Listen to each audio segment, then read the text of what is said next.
पुण्यात राष्ट्रवादीच्या जाहीरनाम्यात आश्वासनांची खैरात दिली गेली आहे। पुणेकरांसाठी कामांची अष्टसूत्री घोषित झाली आहे। पुणेकरांना मोफत मेट्रो, मोफत बसचं आश्वासन देण्यात आलंय।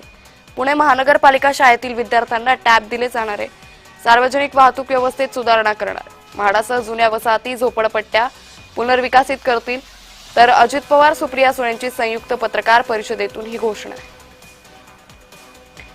तर अष्टसूत्री प्रगतीची अष्टवधानी नेतृत्वाची नेमकं या जाहीरनाम्यात काय म्हटलंय पाहूयात। नळाद्वारे दररोज पाणी, ट्रॅफिक मुक्त, खड्डे मुक्त पीएमसी, नियमित स्वच्छता, हायटेक आरोग्य सुविधा, प्रदूषण मुक्त पीएमसी, झोपडपट्ट्यांचं पुनर्वसन आणि जुन्या इमारतींचा पुनर्विकास, पुणेकरांप्रती उत्तरदायित्व, पुणे मॉडेल स्कूल। बऱ्याचशा आपल्या ई व्हेकल आहेत आणि मेट्रो तर इलेक्ट्रिक वर चालते।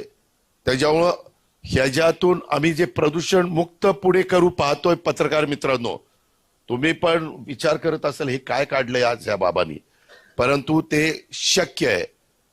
हे मी फार वेगवेगळ्या तज्ञांशी चर्चा करून हे काढलेलं आहे। त्याच्यामध्ये वेळ, इंधन, आर्थिक संसाधनाची पण बचत होणार आहे। सामाजिक समता आणि समावेशक शहरी विकास होणार आहे।